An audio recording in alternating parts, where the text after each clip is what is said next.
Hi, I'm Robin Shea and I live 80-20. And what that means is 80% of the time I cook clean and healthy and keep it as close to nature as possible. But I always save 20% for a guilt-free Southern indulgence.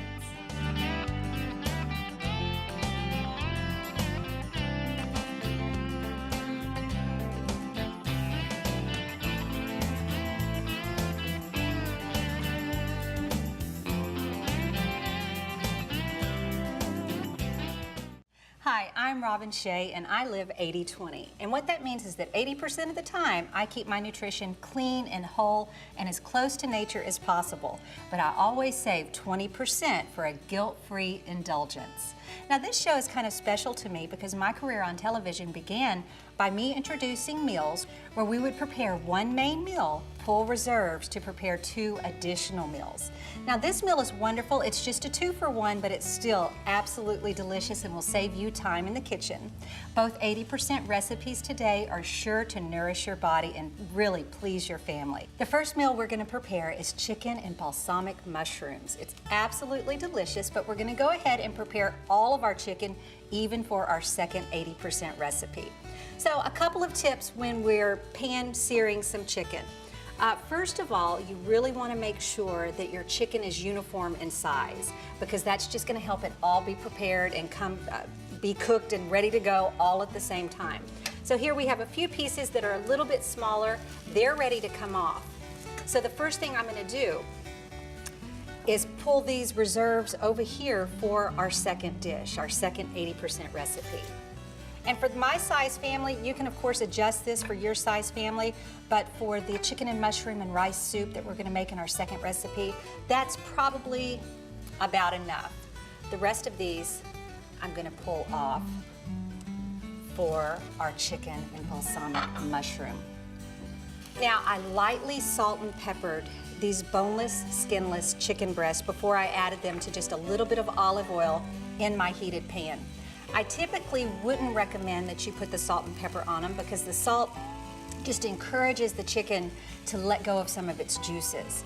It's okay in this instance because we're going to be adding the chicken back into the sauce. So we really would like to encourage the chicken to release some of the juices because that will just further enhance the flavor of the sauce that we're making. Let's talk about our mushrooms.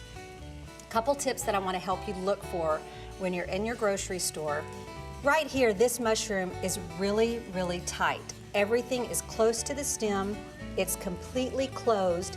This is a perfect mushroom to select. It hasn't aged, it's freshly harvested, so this is what you want to look for. Now let me show you one that is just starting to separate. You have a little bit of room here between your stem and the base of the mushroom. So this one is a little bit older. It's been sitting there for just a little bit longer. Still probably pretty good, but if you had your choice between the two, you want to go with the one that's really tight. And finally, let's look at one that is really beginning to separate. You can actually see from the top of the stem down, you can see the air space in there. So this one's been sitting there for a little bit of time. Now, if you purchase the mushrooms that are already picked and already together in the basket and they're already sealed up, you're not going to have the luxury of selecting your mushrooms. But if you do, you go to the open bin where they're all available. Take the time just to make sure you're selecting the freshest mushrooms available to you, and that will be perfect. All right, I think we can go ahead and pull these off and just sit them to the side because we're going to be deglazing our pan. And where we're going to start is we're going to add just a little bit more olive oil back into the pan. You want to test your temperature because we're going to be adding some of the balsamic vinegar in, and if your pan is too hot, the second it hits the pan, it's going to come up in your face and really take your breath away and make your eyes water and everything else, so be very careful with that. So we've added our oil. I'm going to turn my fire up just a little bit, and we're going to go ahead and add our mushrooms to the pan, a little bit of sizzle there, and the flavor is going to be just out of this world, I can already tell. Oh, these mushrooms are looking just perfect. They're releasing all of their liquids and really starting to deglaze the bottom of the pan. Now next we're going to add just some nice shallots. These are cousin to the onions.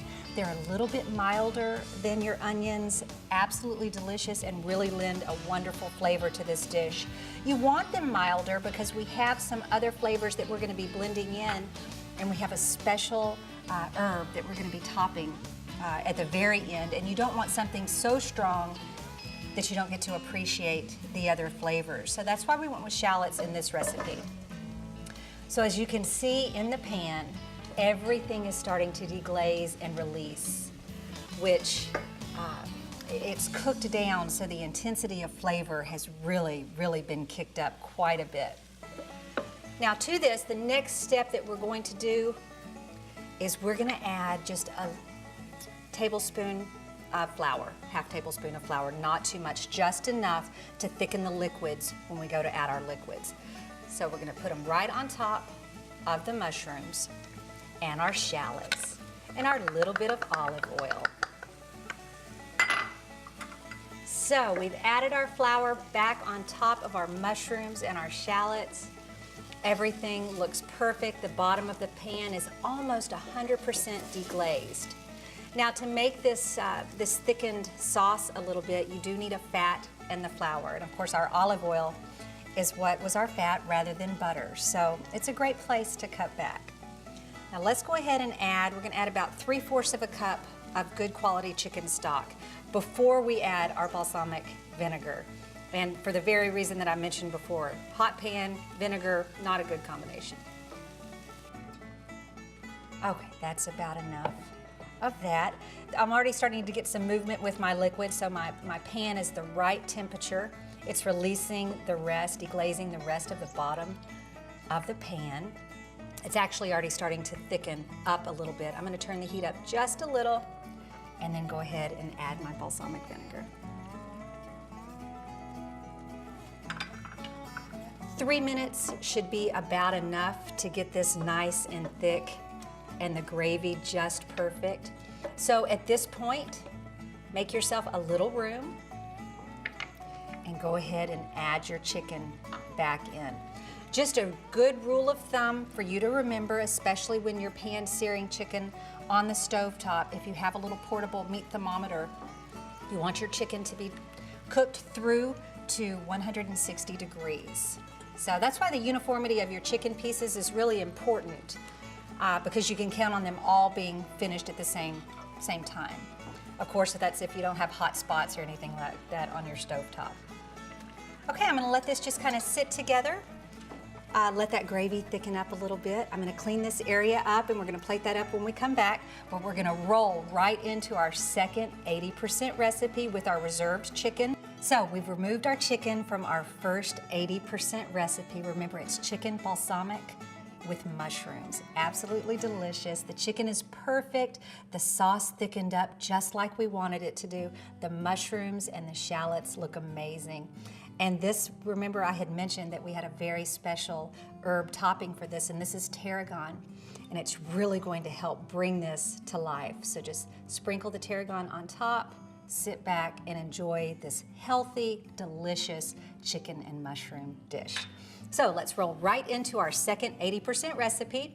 We have our pot here, and what a smart way to cook. You know, this is how all of our grandmothers cooked when we were little bitty children. And I certainly remember my nanny making the best use of everything that she prepared.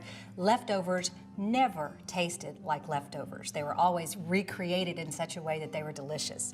So let's get started. We're gonna add, again, a little bit of olive oil. There really isn't a need for butter because we're not gonna be, the butter really isn't going to add to the flavor. We have so many flavors that we're combining, it would get lost anyway. So it's an unnecessary addition. So let's just add our olive oil to our pan. 1 teaspoon is about all that you're going to need. And the first thing we're gonna add to our heat are our carrots and our celery because they take just a little bit longer to soften up, to get broken down. So we're gonna add those to our oil and then our celery. And while those are kind of breaking down and releasing their liquids a little bit, we're gonna come over here and start preparing our chicken by just slicing it. And remember, as most things in the kitchen, when you have an opportunity to choose good quality utensils, you will never regret having them. So go ahead and cut the chicken into just maybe 3/4 of an inch cubes is about all that you're looking for. If this is a soup that you're going to reheat, of course, eventually this chicken will completely break down and really just be absolutely amazing. One kind of rule of thumb when you are reinventing your relationship with food and you're learning to transition over to 80/20 living is always look for an opportunity to add color back into your dishes. With every additional color, you're adding just another layer of vitamins and just healthy benefits. So color is your friend when we are cooking. Then we're gonna add our onions and our garlic. Beautiful flavors that will all come together. So just for a second while I'm cutting these up, let's talk about the reinvention process. People often ask me, how did you transition over into 80/20 eating? You know, was it a long, I've tried this diet, I've tried that diet. Well, first of all, this isn't a diet. I don't really count calories, I count quality of food. And the quality of my food is by far more important than the calorie content. But I did a kind of a practice which was very helpful for me in those moments that I would be weak and just want to eat the way I was accustomed to eating before. And I call it 1, 2, 3 magic. And each day I would look for 3 opportunities to make a better food choice. Nothing big, nothing complicated. Perhaps one day, rather than eating off of a dinner plate, I would eat off of a plate about this size. So now I strictly eat off of salad plates. Really, it has helped with my portion control tremendously. So just look for 3 opportunities each day to improve your journey just a little bit, and you'll get there before you know it. So these look like they are really doing their thing. They look beautiful, they're softening up, their color is getting really vibrant, and that's when you know they're starting to transition into another phase. So let's go ahead and add our garlic to that and our onions. So we're gonna go ahead and add our rice. And let me scoop up our chicken. The rest of this just needs to kind of cook together. We're gonna add our chicken stock, good quality chicken stock. And then I'm gonna rough chop just a little bit of spinach. Kale would be a great alternative as well. So if you have some kale, if you're not really fond of spinach, kale is really hearty and holds up fantastic in soups. I'm gonna just chop up some of my spinach. Remember, protect your fingers, tuck them under, get this added. So I'm gonna let this come up to just a soft simmer, and then I will turn my heat back down, let that rice absorb all the wonderful liquids. I'm gonna get this area cleaned up because I have a grab and go to introduce you to next that is quite pricey in the grocery stores, but I'm gonna show you how to make it at a fraction of the cost. So don't go anywhere, we'll be right back. Coconut water is all the rage, and I don't know about you, but I absolutely love it. And yes, I've been known to pay up to $10 for a nice big size of coconut water. It is quite pricey, and then when you get into the flavored coconut water or the little essence infused coconut waters, it can really jump on up there. But we can create our own, so no need to go to the expense. Let's create our own. We just have good quality coconut water. Coconut water has so many health benefits in the fact that it kind of emulates your internal electrolytes. So when you take coconut water or you drink coconut water, the replenishing effects are just as wonderful as any of the sports drinks, and it's an all-natural substitute. So really, it is the original sports replenishing drink. Great coconut water to add to your diet. So just have a nice clear container or anything you can store in the refrigerator. You want to add your coconut water to that. First of all, we're going to make our first. We're going to do mint. We're going to add a few of our mint leaves. Once we get these in here, I'm going to take the end of my spoon and I'm going to kind of just bruise these up just a little bit, and that's going to help them release some of their oils to really get in there and infuse the water with a tremendous amount of flavor. So here we have some limes. If you do, go ahead and add your rinds and all, which I encourage that you do initially, because a lot of the oils and a lot of the flavor is going to be in just the outside area. You only want it to sit in your liquid maximum 6 hours. Once it's sat any longer than that, they can start releasing some bitterness, and then your beautiful infused water is left tasting bitter, and we don't want that to happen. So let's just add a few more and a few more lime pieces. Again, there's so many directions to take this. If you just think tropical, citrus, you'll be able to infuse your coconut water with some wonderful flavors. So we're just gonna bruise these just a little bit, help them release some of both their oils and their juices. That's about right. I'm gonna pop this in the refrigerator, and in about 6 hours, I'm gonna remove all of the citrus pieces. I'll leave the mint in there. The mint is gonna be fine. Refreshing, delicious, save some money, create your own infused coconut water. When we come back, we have a 20% celebration that you are not gonna wanna miss. So don't go anywhere, we will be right back. Welcome back. Now we're gonna make our 20% indulgence that you are just going to love. This is cheesy cauliflower bread. Really something that is special, packed with flavor, and there's a couple different directions to take this, and we're gonna talk about that in just a few minutes.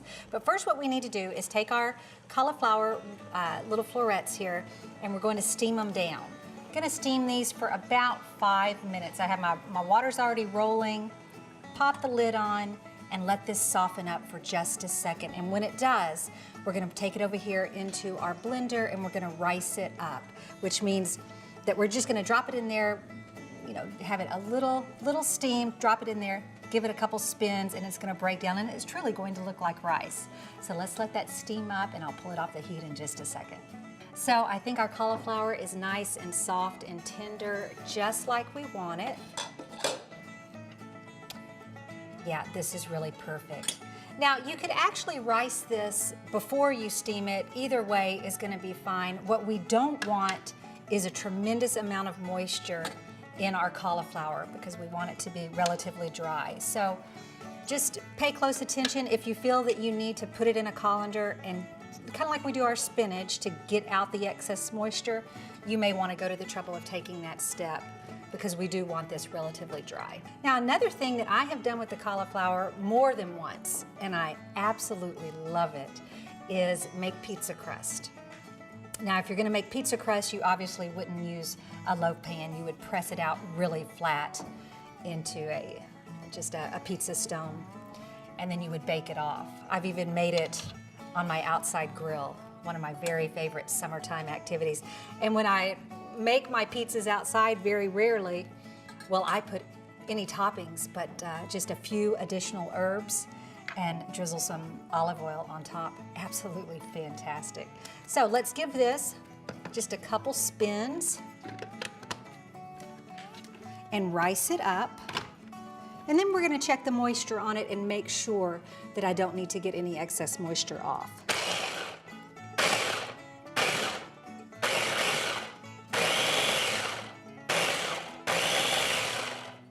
And I think that's about all it's gonna take. Yeah, that looks perfect. So this is a great alternative if you've discovered that perhaps you're maybe have some sensitivity to glutens, or you would just like to cut back on your breads. This is a wonderful opportunity to introduce a very healthy vegetable to your diet. Great way to trick kiddos. They don't see it coming. And it's really delicious, so you'll have them hooked before they ever even realize that they're eating a vegetable. So although this is a 20% indulgent meal, it's really because of all of the cheeses that we're mixing in.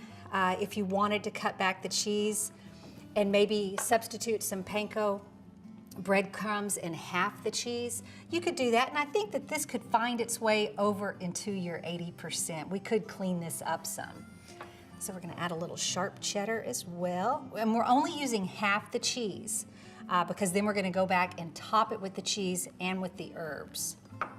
So we had mozzarella, Parmesan, and cheddar that we have there. So let me give this just a little mix. And I'm gonna sprinkle a little bit of sea salt in there as well. And since my cauliflower is hot, you wanna make sure that your cheese doesn't clump together in one location. So get that good and stirred up and make sure your cheeses are all mixed in. And I'm gonna come back with just a little bit of salt. And then of course we'll top it with the salt. I'm not a huge fan of over salting or really cooking with a lot of salt. What I like to do is to have finishing salts, good quality finishing salts, so you have kind of a layered effect. The salt hits your taste buds, opens them up to receive the rest of the flavors, but I don't do a lot of cooking with heavy salt. Okay, it's ready. So now I'm gonna take my loaf pan, put it down inside, and mine is relatively dry. It did not release a lot of moisture, so I think we're okay having not put it through a colander and gotten the excess moisture out. You'll be able to tell. If it sits for just a second and a little pool of liquid forms at the bottom, you know you probably need to drain that off. So you get it nice and pressed down, and well, I forgot to add the egg, so we're gonna back up just a second. You know, when it's your kitchen, you can make mistakes. It's okay. So let's put this back into, we need the binder in there, and the egg is our binder. So let's add this back to our bowl. Now let's crack our egg and get that good and mixed in. Just one egg. If you're trying to move this over into your 80%, this is an opportunity to use egg whites rather than the whole egg. It will not affect the flavor at all. You'll still have your binding agent in there. A little added protein, which is fantastic, but you'll be cutting back on some of the cholesterol. So now we can add it back to our loaf pan. Get it pushed down. Nice and firm in the bottom. So the last thing that we want to do when we put this in a 350-degree preheated oven, we want to take our seasonings, and we just have Italian seasonings. And I'm just going to kind of layer this together. We're going to sprinkle a little bit of our remaining cheese on top. And this is our sharp cheddar. A little bit of our Parmesan. If you missed any steps of any of today's recipe, please know that you can go to robinshay.com and download today's show. Finally, we're going to top just the rest of our mozzarella and then finish it off with the rest of our seasonings right on top. And then just for an added layer of flavor, a little sprinkle of sea salt. I'm gonna get my loaf pan cleaned up, clean up my little area here, and when we come back, I'm going to present both of our 80% recipes, our chicken balsamic mushroom that was plated up, looked fantastic, also our chicken and rice soup, as well as our delicious grab and go, and then we're gonna break into this wonderful cauliflower bread. So don't go anywhere, we will be right back. Thank you for joining me on today's show. Let's take a few minutes and go through everything that we did, starting with our 80% 2-in-1 recipe. Of course, we began by just pan-searing beautiful boneless, skinless chicken breast. We did that in a little bit of olive oil, sprinkled a little salt and pepper on top. So then we pulled our reserved chicken, and in our pan we put a little bit of olive oil, and we sauteed some carrots and some celery. Once they got a little tender, we added our onion and garlic, and we let that cook together. And then we added to that some chicken stock, good quality chicken stock. So we have this beautiful 2-in-1 80% recipes. Now let's move on to our citrus-inspired infused coconut water. We talked about the health benefits of coconut water. They're really close to mimicking your natural balance of electrolytes in your system. So when you're looking to replenish from exercising, being out in the heat, anything that would deplete you of your natural electrolyte sources, coconut water is a great source to look to. So we have our beautiful coconut water there, and then finally we have this wonderful cauliflower bread that has cheeses and wonderful seasonings on top. Remember, we talked about pounding it out a little bit thinner on a pizza plate, baking it off in the oven, and then you can finish it off however you would like.